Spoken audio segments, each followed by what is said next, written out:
Evening, 2 games and January's goal of the month on the way. Former England teammates Joe Hart and Wayne Rooney are with us.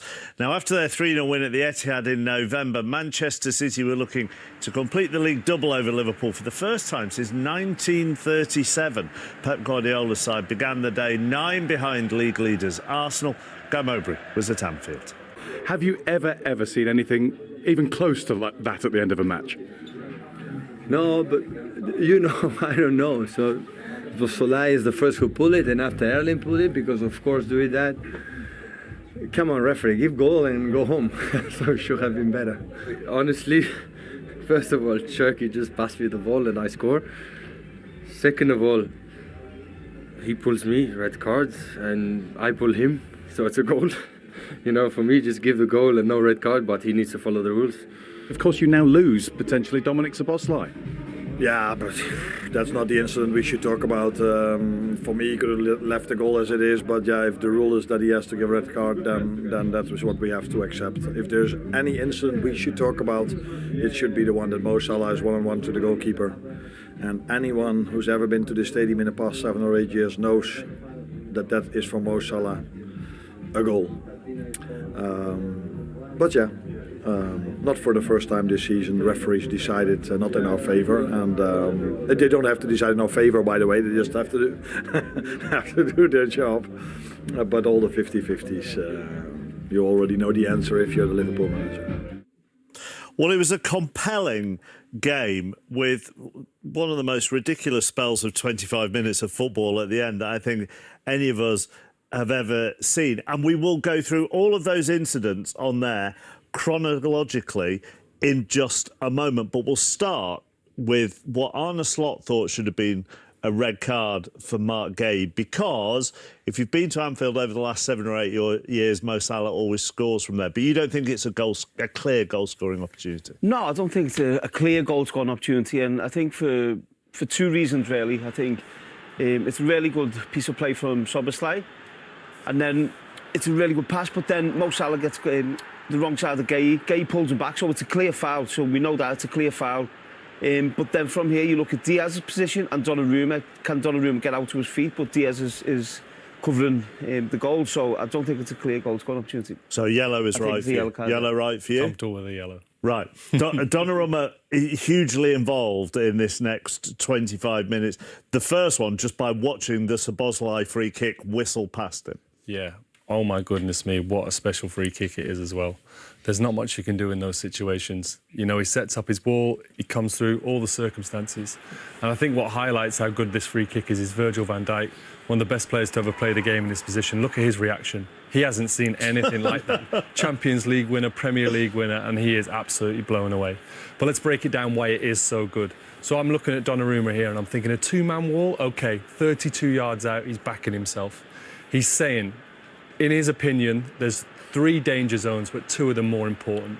Szoboszlai can whip it over O'Reilly's shoulder into that top corner. Second option, Liverpool have got that 2-man kind of ghost wall. He uses them and smashes it in that top corner like he did against David Raya. Third option, I think Donnarumma said to Szoboszlai, if you can do this, go for it, mate. Here's your stage. It's set it just inside the wall and let it fade. And Dominic Szoboszlai's gone, I'll have a bit of that. And he steps up. This is absolutely outrageous. What a strike. Look at the reactions. Now, Donnarumma's, this is his viewpoint. So 32 yards out, as I say. Wazza, you'll tell me that you shouldn't be getting beat from there. But as he strikes it, he's got such technique. He strikes it, we move it on. Now that 32-yard free kick now is probably just inside the box. Maybe it's 16 yards out. Watch the dip and swerve. So Donnarumma can't commit yet because he doesn't know where it's going. And if we roll it on now, wow, that absolutely arrows into the corner. This is an absolute work of art. This is one of the most pure strikes I've seen. It's almost the inside Roberto Carlos. Incredible. Should he have dived? I'm joking. I'll tell you why he doesn't dive later. Yeah, you could do that later. How hard is it to strike a ball like that? Oh, it's very difficult. You know, I've taken free kicks from that distance, and I don't think I was brave enough to try that. I'd go round the wall. The first 2 options, what Joe's just mentioned, I'd go round the wall and try and reverse. Because you're hitting that with your instep or your... Yeah, in the far corner, but to do it with that technique is so difficult. It's an incredible free kick. Well, I know you wouldn't want to tell Donnarumma what to do. But would you, out of interest, would you have had more players in the wall? I would have. I think I would have. I would have had more in the wall, but I think he would have still. You know, he's that good that he adjusted to what was in front of him. When he saw the two-man wall, he thought, you know what, I can hit that on the inside and let it fade. But if you put a 3 or 4, like I say, I referenced the goal against Raya earlier in the season. There was a decent enough wall there, and he just went over them and wobbled it in. He is a real wizard. Him. OK, on to the next two things, which both involve Erling Haaland. Before you get to the goal he scored and the assist, his overall performance? Yeah, I thought it was a bit of a strange performance, or a performance I haven't really seen from Erling Haaland this afternoon. And because normally from Haaland, you're looking at power, you're looking at pace and ruthless in front of goal. And today he was a little bit deeper at times and tried to be the player who created chances for Man City. But this first opportunity here, you see he's in a really good position. And this is what we have seen from Haaland in recent years. Runs in behind, but the finish, it didn't look clinical. It didn't look like he knew he was going to score on the first one. On this one here, a little bit deeper. Now he's playing a lovely through ball. So that's something we haven't really seen in Haaland's game. And again here, normally Erling Haaland would be sprinting to that back post. And now Erling Haaland should be running right off the back of Van Dijk. He'd normally be round the penalty spot now. And if he'd done that, Bernardo Silva plays it in, he gets a tap in. But again, he's late, so he doesn't get the opportunity, and then the move fizzles out. And now this is brilliant. This is Erling Haaland. He's pulling to the back post, he's wanting to get a header. He readjusts his body for the deflection, and it's a lovely cushioned header to Bernardo Silva to make the game 1-1. And now here, obviously Szoboszlai, McAllister trying to put him off. A real high pressure penalty this, because this is to keep him in the title race really. His first goal at Anfield for Manchester City, and you can see that relief in his face to score the goal so late to win the game for Man City. And I think the confidence that will give him now will be scary for Arsenal in the next few weeks.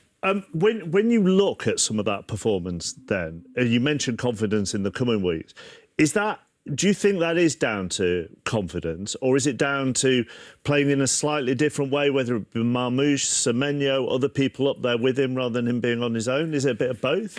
I'd hard to say more confidence because, listen, I don't think anyone's, taking his position in that team. He's that good, the amount of goals he scored. So I think confidence does it, yeah, but no matter what level of play you're at, if you're not scoring week in, week out, it does get to you, and I think maybe that was getting to him a little bit, but that goal will raise that confidence levels again. Does scoring at Anfield give you confidence? Oh, all the time. It's the best feeling. What happened when you scored at Anfield? No, there was once where the guy threw the phone, whistled past me head, but the police got him because he got all his details off his phone. But you celebrated in front of the cop for that one, yeah. Of course. All right, back to Donnarumma then, and this is him diving and a wonder save. He was saving his dive for this moment. Don't waste your dives. That Szoboszlai one, he's not getting there. But look, this is just, 99th minute. We've just seen Haaland's celebration. City have gone 2-1 up. First time they're going to do it in 70 years. And that moment, oh my goodness me. Now look, a lot goes into this save. If you're a goalkeeper, you've got to understand that people go, you just stand there and you make saves, right? No, absolutely not. This is his thought process here. So as Gravenberch is about to flip this ball into the Man City area, Liverpool are throwing everything they got at him. Can I affect it? No. Immediately realises he can't, starts to readjust. Right, if Virgil van Dijk gets that flick on, I've got to stay high. Can I affect it? If he flicks it on, maybe I can come and pick it up for my team. As we roll it on, it doesn't play out like that. Now, readjust. McAllister, he is setting himself up for a shot here. Right, OK, I've got to get myself in the best possible position. So as we roll it on, Donnarumma has to readjust and get himself set. There, he's set. He's in the best possible position he can be. He's readjusted 4 or 5 times in that short space of time to be ready. And as that leaves his foot, that's straight down his throat. Doesn't turn out to be that way. Gets the deflection off Ruben Diaz. Now, all the hard work that he's put in, all the movement, has culminated in this exact moment here. Got himself in the best possible position. And as we roll it on, it flicks off Diaz's back. This is when every bit of training comes in. Slight readjustment. Can I burst and power off that right leg? Every single fibre that in his body is saving that ball. The pace is off it. He has to hook it out. It's absolutely incredible. Life of a goalkeeper. Scored the goal. Can't take your top off. Oh no, there's a corner coming. And you can stay out of our business. I mean, it is. It's just a brilliant save, isn't it? I mean, it is. So Haaland to have that moment, you don't really get that as a goalkeeper. You just don't. You saw Erling Haaland score, top off, away fans, mobile phones whizzing past his head. No, you don't get that moment as a goalkeeper, but he got that moment today. It's a team game, so the keepers can get involved when he scored. They can go and celebrate with the... But if Man City get themselves back into the title race, those are the moments. Those are the big moments. And he's a big moment goalkeeper, and that was a top save. And then to the final thing. And it feels like only in football in 2026 could someone be sent off for denying a goal-scoring opportunity when the ball ends up in the back of the net. Doesn't it? It's crazy. I think it's obviously... They followed the letter of the law. They can't do anything about that. Look, the first foul is Szoboszlai on Haaland, and that pulls him back. That denies him getting to the ball. And then, therefore, that's how they have to pull it back, because Haaland then fouls Szoboszlai. So they have to pull it back for the original foul, and that's why they give the red card. But... I think Pep Guardiola said after the game, a little bit of common sense and give the goal. Like, the game's over, it's done, everyone goes home. But as someone who has lost the league on goal difference, he's happy about that. He's smart about that. Goal difference can make a huge impact on the league, and the right decision is made, but a little bit of common sense would have been nice. If I was then going to flip it on that, you're on the goal difference point. Sunderland then might say, who play Liverpool next? Well, if they haven't followed the letter of the law, Szoboszlai will be available for that game, but they followed the letter of the law, and now he's suspended for the game at Sunderland. Yeah, it was an awkward way to finish an absolute barnstormer of a game, but you agree with it, don't you? I do. Well, rules are rules, and that's why they brought VAR in, and that takes all the conversation out of it. And when does common sense ever prevail in this game? All right, but does it still feel that that's not football, though? It is now, though, isn't it? Oh, I know, Joe. Yes, I'm with you, chappers. I think, don't fight it, before guys. VAR, roll it's with a the goal. time. So let's go back to no VAR and let's enjoy it. Who'd have thought Joe Hart would be the voice of the establishment? That kind of result in that kind of atmosphere, and you've both been on either ends of either chasing or being chased. Can it make it? Do you think that can make a difference going forward now for both if Arsenal have been watching that and for what it might do for City? I'm not 100% sure Manchester City believed. I think they want to. I think they want to be in the title race, but they weren't sure if they had the credentials. I look at that starting 11, and not a lot of them have actually won the Premier League. They're all top players, and they might have won various trophies throughout their career, but they haven't won that Premier League. That Manchester City surge that we talked about maybe 4 years ago that was coming did feel inevitable. The Man United teams, it felt like it was inevitable. All these guys were serial trophy winners, Premier League winners. And that Manchester City result there will just give them that belief, I think, that they are in this title race. Yeah, absolutely. I think when you win at Anfield as well, it's such a tough place to go and win games of football. And for City to go there and potentially be 9 points, Liverpool go 1-0 up, the 9 points off Arsenal, it's going to be very difficult for them to win the league. But to get that win, now the momentum they can build off this, the confidence, the belief that'll give them is huge. But we've talked about this before, haven't we? That from an Arsenal point of view, you can't sort of go up and down from what the people chasing you are doing if you have that lead.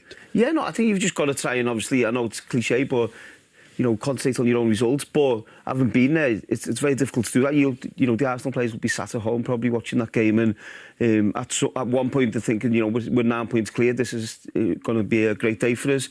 And then to have that deflation of being 6 points clear at the end of the game, you can waste energy watching them. It seems churlish to ask this about City after they've come back and won that 2-1. But for a lot of that second half, we were sitting watching it going, they're dropping off again in the second half. They've had a great first half and they're dropping off again in the second half. Would that still be a concern for you? It's a massive concern. And like I say, I wasn't quite sure that this team did believe that they were ready to rumble and they could go to Anfield and win and put the pressure on.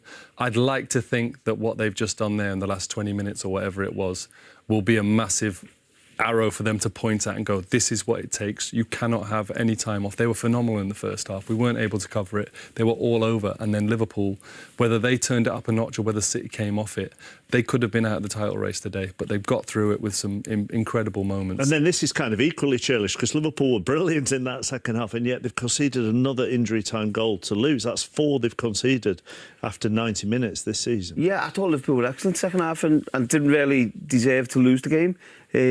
But I think you've got to give a lot of credit to Donnarumma, obviously, for such an important save. But I thought Mark Gay as well was excellent, and some of the blocks he put in, positioning of him was excellent. So sometimes you ride your luck, and I think City in that second half done that. Right, time to pick your favourite from January's goal.